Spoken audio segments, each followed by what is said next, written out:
everyone, this is Friedel Hackerager, and I'm here with my recap and review of the Gilded Age season number 3, episode number 1. The show is back! One of my favorite shows ever!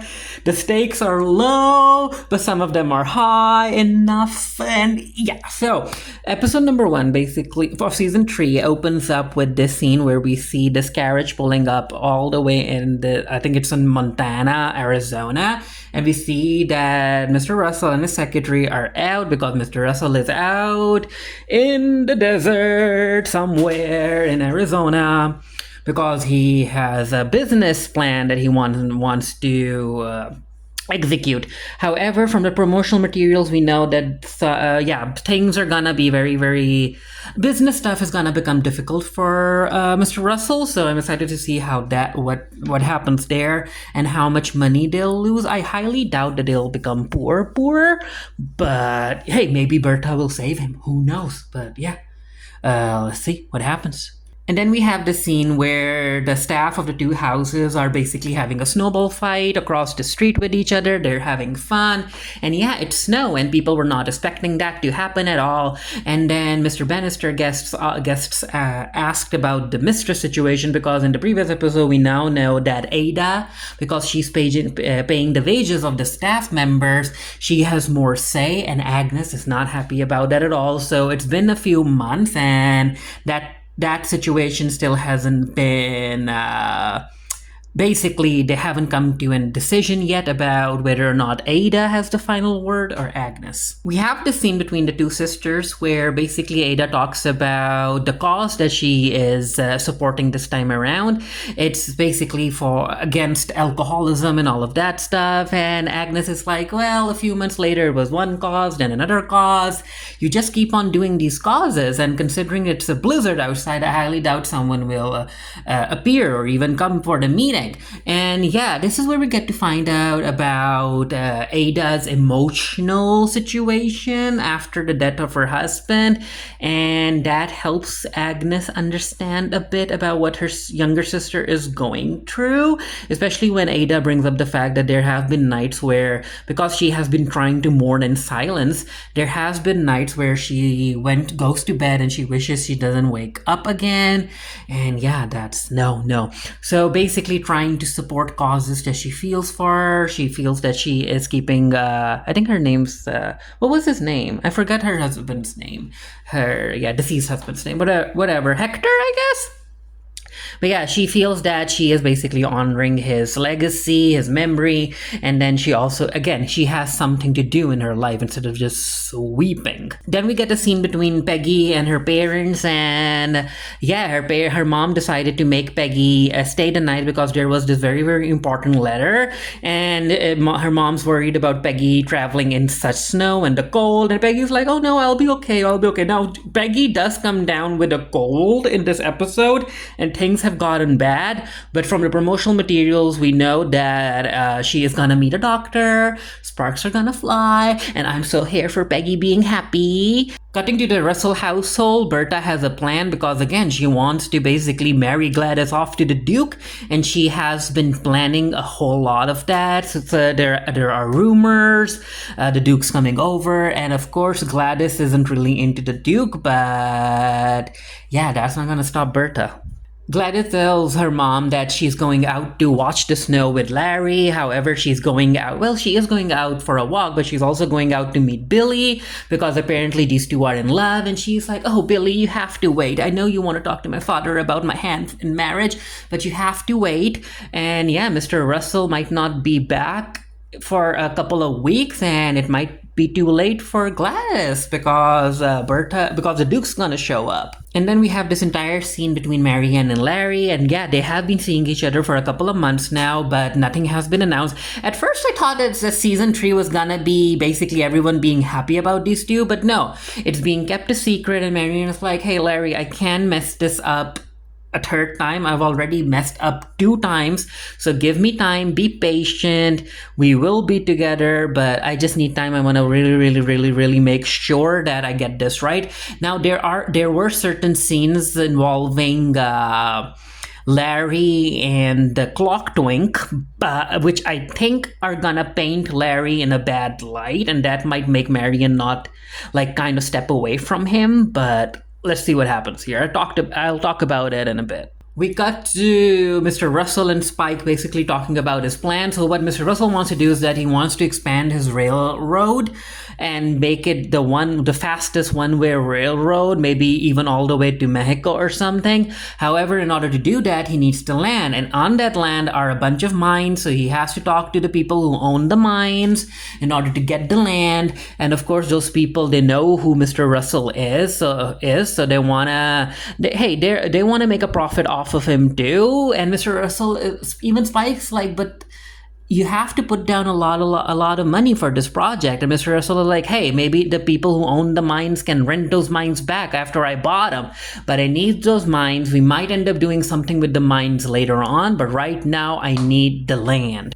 We get a scene between the chef and Bertha's handmaid, and basically her secretary in a way. And yeah, these two are going strong. However, the cook ends up getting a letter, and he's probably like, you know what, it's probably nothing good because things like these usually aren't. So there's an argument about the silverware because Bridget went up to put out the silverware, but Agnes told her not to because she owns the silverware and she doesn't want the people coming in for the meeting to use it. So she brought it down, and now, yeah, the staff is looking at Bannister to figure this out because this can't keep going on. They can basically serve two masters in one house. We have this scene where Bertha has invited a painter to come in and paint Gladys because according to Bertha, there's this moment where a girl basically transforms into a woman and she wants to capture that moment, the light and the darkness, and maybe a look at what Gladys is supposed to become. Now the artist, Spencer or Spagat or something like that, but yeah, he was a real artist, and the picture he mentioned, it's an actual picture. Again, I like when this show really, and it has continued to do this over the course of the 2 seasons, it brings up actual stuff. Peggy is back and she makes an announcement about the letter that she received, and the newspaper wants to start publishing her work in the newspaper, I guess, and they're really into it. Of course, everyone's happy about it, and this is where Agnes gets to know that Ada asked Peggy to send out the invites for the meeting and all of that stuff. So yeah, Peggy is involved in it too. And then we have a confrontation between the two sisters where Ada brings up the silverware and she's like, Agnes, are you so petty? And Agnes is like, I'm not petty. I just don't want them using my silverware. And then these two talk about how Agnes feels like she isn't in charge anymore and she's being kicked out of her own house because Ada does basically mention that if you aren't into this meeting, which is happening in this house, you can either stay in your room or you can go out for a walk. And Agnes is like, do you not remember when this house was the only place of security for you? And Ada's like, I've never been ungrateful. And Agnes is like, until now. But yeah, I really want the situation to be handled like Agnes. Come on. Then we get this speech from the head of the charity or association or whatever you want to call it, where she's basically preaching about how alcoholism is the root cause for a lot of violence, a lot of abuse and diseases and all of that stuff, and that they need to save their children from falling prey to alcoholism. And people are like, what about the people who are already who have already fallen prey to it? And she's like, well, they're gonna be damned to hellfire if they don't stop. Yeah, she's very, very strict about it. We get a scene where Bertha, Gladys, and Larry are sitting down for dinner, and this is where Larry's like, well, I would like to catch the last show of the show happening at the opera, and can Gladys come? And Bertha is like, no, of course not. And yeah, before that, Gladys and Bertha talked about the Duke coming over, and Gladys is her mother's daughter in a way, because she's like, if you want me to entertain your Duke, don't you, mother? So why don't you let me go to the opera with Larry? And Bertha's like, okay, fine, you're bullying me, so, which I'm like, Gladys needs to smarten up. It took 2 seasons, but it looks like Aurora Faye is finally gonna have her own storyline, and I think the writer is gonna use her storyline to basically depict how women and divorce was treated back in the day. And so it turns, even though like I am disappointed, it's a bit of a bummer that her husband asked her for divorce because I kind of like these two together, especially as a seemingly loving couple who didn't have any children, but they were still together. But then again, I'm also into Aurora getting more to do on the show.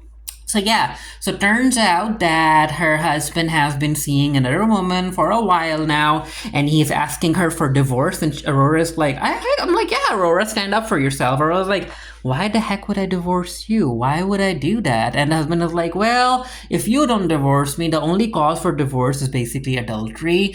And if you don't divorce me and I divorce you, then I'll have to put the blame on you, which wouldn't work because everyone knows that you've been faithful. So Aurora, I want you to divorce me so I can go ahead and marry this Miss Lipton, who's also a divorcee, or maybe she's a widow, I don't know.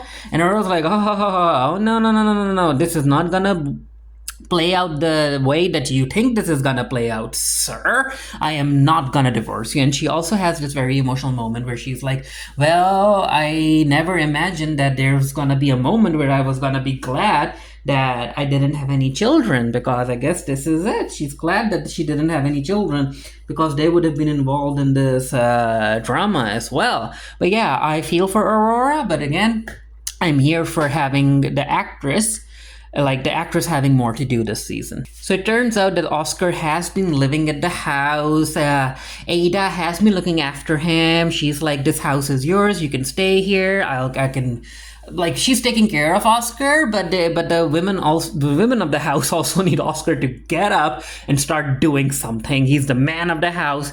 He needs to start, I don't know, a job or something, or find something to inspire him. And this is where they're like, well, maybe call Larry in, and maybe he can help Oscar find something to work towards. Then we have the scene between Mrs. Fish and Larry, where Mrs. Fish is like, ooh, I see Billy and Gladys up to something.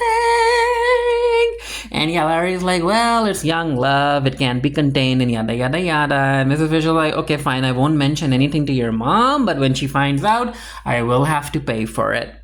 We get this scene where it seems like Peggy has indeed fallen ill. She excuses herself and she's like, I want to go to my room. While that's happening, we find out that the clock twink is very, very...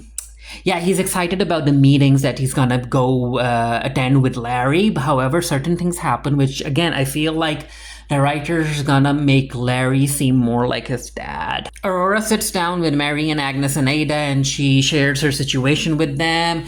And yeah, Miriam can understand none of it. She's like, but you did nothing wrong. Why is it your fault? Why is society gonna be against you?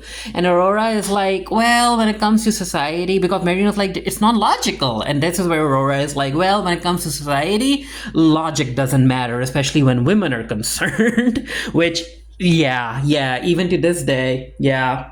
So there is Marian brings up Aurora still being able to be invited to dinners and stuff even after her divorce, and she's like, you will invite her, won't you, Aunt Ada? And Ada's like, well, after the divorce I feel like she wouldn't necessarily want to be part of groups. And then Marian looks at Agnes and even... Or maybe she asks, oh yeah, my bad. I always confuse the two names of the sisters, but yeah. She asks Agnes, and Agnes is like, no, the group situation that if Aurora might not feel comfortable being invited into groups, basically saying no. And then Ada doesn't say anything, and this is where Marian understands more about the women's situation. And again, the fact that Marian is living with the Van Rahens, and she is basically in a privileged situation, that has been helping her. And she is also kind of an outsider, but not necessarily. When it comes to society, that has been helping Marian be protected in a way, but not for Aurora, because she is a part of society, and the way she conducts herself is very, very different from how Marian conducts herself. We cut to Mr. Russell, and yeah, this is where he ends up talking to the miners, and miners know who he is. They want money. They're like, hey, we know you're rich, and we want to be rich too. Not as rich as you, but we still want a piece of that pie. And yeah, Russell necessarily doesn't have time for it, but again, he needs that land. After the meeting, Russell ends up getting a letter, and it's about the bank, and he's like, if something happens to that bank, I will be ruined. A lot of my money will go down. So he needs to return home as quickly as possible, which, yeah, good. Gladys needs him. And before he goes, he's like, while I'm away, Spike, I need you to stay here, and I need you to figure out a worthy contract with the miners, and if not, then, yeah, you're out of a job. And Spike is like, yep, that's how he is. He's a one-man band. The rest are indisposable. Not indisposable, my bad. They're disposable. Ada ends up talking to Oscar about what he wants to do and yada yada yada. And yeah, Oscar is like, I have been trying, Aunt Ada. I've been trying. I go out. I have the position, but without money, your position doesn't matter. It's so hard, and I just need an allowance. I need some money to get me up back on my feet. And Ada is like, no can do. I can feed you. I can bathe you. I can give you a roof over your head. But other than that, you have to make your own way in this world, Oscar. You gotta find something to start making money. It's dinner time. Larry is here, and Larry mentions the meetings that are coming up for the clock twink. And this is where Larry also mentions that, no, I think I'll attend those meetings myself. I don't want to overwhelm them. And I'm like, no, red flag. And Larry not considering even taking the clock twink with him to the meeting. I'm like, Larry, why? Ugh. But again, I'll talk about it in a bit when that particular scene happens. Then everyone ends up talking about Marian's new position, where she'll be teaching at this school. And apparently the school is very special in a way because they basically teach everyone regardless of their race and religion. And then they also talk about the suffrage movement, which Agnes knows about. And is actually for, but in a very, very weird way, because Agnes is like, I'm so here for this movement for feminism and women's rights, but I also want Marian to not go out and start teaching. She needs to be a lady of the house and whatnot, but Oscar can go out because Oscar's a man. Which, yeah, I like it. Agnes is trying, okay? She's trying. We get a scene between Larry and Gladys, and this is where Gladys basically brings up the fact that she knows about Larry and Marian, and when is Larry gonna pop the question? Larry's like, you know what, Gladys, our situation is different, but Marian and I just have to wait. However, Gladys, you are running out of time. Marian and Oscar have a quick conversation after dinner, and she's like, do you not like Larry? And Oscar is like, no, it's not the fact that I don't like him. I like him, it's just that we are cut from two very, very different plots. Like, I was born to be rich. I just am. I need to be rich. I can't go out and like pull myself out from the bootstraps and all of that stuff and start making money. I can't do that. I need to have money to start making money. And Marian was like, you know what? If you really think about it, there's still another option, which you have failed twice and before, and find yourself a rich wife. So perhaps think about that. Bridget is on her way to give Peggy some food, but Marian's like, don't worry about it, I'll bring it up. I want to see Peggy as well. So she goes up, and yeah, Peggy isn't doing good at all. And Peggy's like, oh no, I'm just tired. I'm just trying to write this new chapter that the publisher wants, and I don't want them to wait. And Marian's like, they have to wait, Peggy. You need to take care of yourself. I'm gonna go call the doctor. Peggy's like, no need to call the doctor. It's too expensive. And yeah, I'm like, Peggy, no, girl, you need a doctor. We have this scene where Clock Twink is having a meeting with Larry in his office, and yeah, Mr. Gavin, or whatever the footman's name is, he comes in and he brings in coffee for Larry, and Larry's like, are you not gonna bring some coffee for Clock Twink? And Gavin is basically like a senior footman, and he isn't really into serving Clock Twink, and that causes some tension, which, yeah, coming to the situation between Larry and the Clock Twink is like, oh, can you do it at the end of the diagram of the element and all of that stuff? And Clock Twink is like, it's right here, this is the diagram. And Larry's like, Oh, I didn't see that. And Clockton is like, maybe I should accompany you for the meetings just in case they ask some technical questions. And Larry's like, oh, don't worry about it. Don't worry about it. It's okay. But anyway, just enjoy the support that I'm giving you, because before I'm done with you, you're gonna have your own footman, you're gonna have your own house, and yada yada yada. And I'm like, I have a feeling that Larry is gonna basically present the idea of the alarm clock as his own idea. And yeah, no. And he's gonna try and profit off of that idea. And that might end up making Marion realize that Larry isn't the guy that she should be falling for. And I really, really hope that doesn't happen. But again, it wouldn't be the first time that someone ended up stealing someone else's idea and presenting it as their own to profit off of it.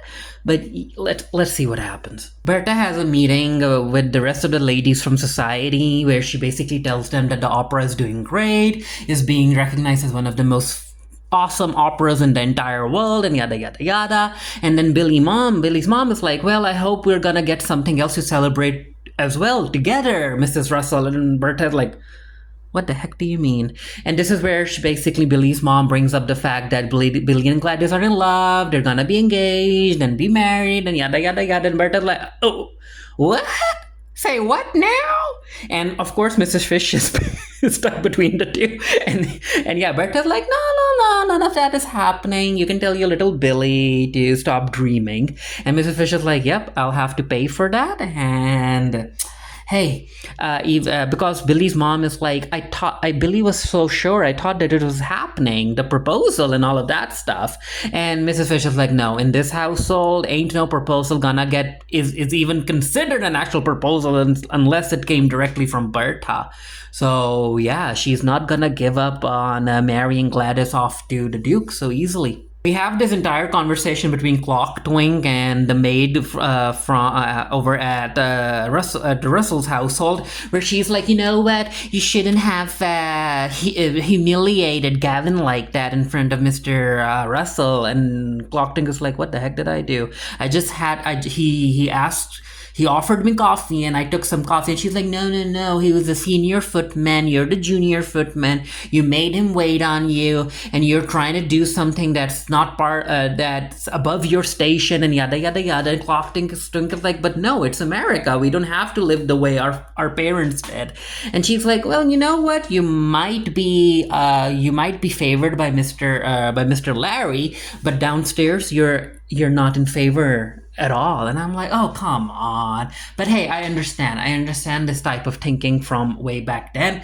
Some people even have that thinking today, where they're like, hey, this is your station, stay in your lane, and blah, blah, blah, blah. Berta ends up asking Larry about the situation between Gladys and Billy, and Larry is like, yeah, those two are in love. Don't you want Gladys to be happy, mama? And Berta is like, happiness is basically, like, happiness being the byproduct of a well-ordered life. Amazing. It will keep on going. However, if your goal in life is just to be happy, especially like just temporary happiness even, that's not sustainable at all, Larry. It's not. Agnes and Marion check up on Peggy, and yeah, it's bad. They really need to call the doctor. So they end up calling Dr. Lewis, and Marion was like, Dr. Lewis?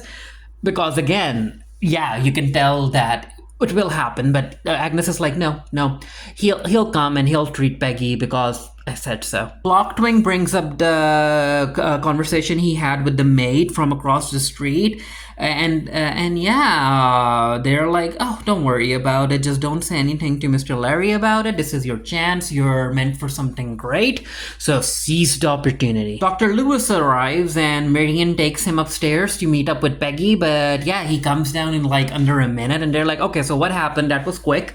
And no, Dr. Lewis is like, no, you didn't tell me that, yeah, basically that she's black. I only treat white people, I guess. And Agnes is like, what do you mean? You've seen her, you've met with her before. And he's like, oh, I must have forgotten. And he just storms out. And even Ada is like, but isn't that against the Hippocratic oath that the doctors take? But hey, back in those days, it didn't matter. And no, Agnes is like, no, he's gonna rue the day. he decided to do that. I'm like, yeah, Agnes, bring him down. They finally decide to tell Peggy's parents about her condition, which they should have done a lot sooner. And Bannister tells Clock Twin to go to Boston, deliver the letter. He'll get him a cab and blah, blah, blah, blah. I was worried about Peggy for a moment while I was watching the episode, but then again, I remembered that no, according to promotional materials, she's gonna be A-okay. So we just have to, bear through it.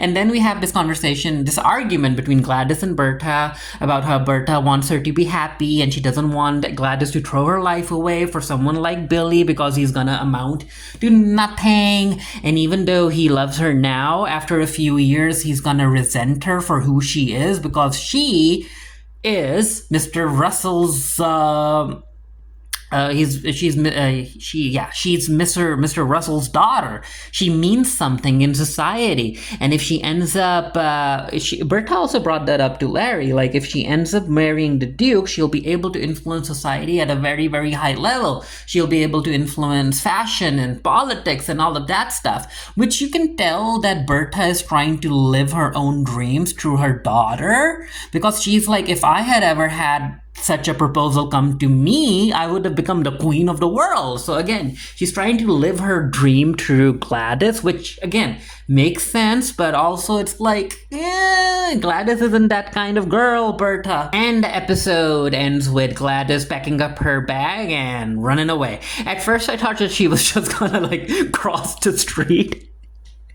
and ask Agnes and Ada to take her in.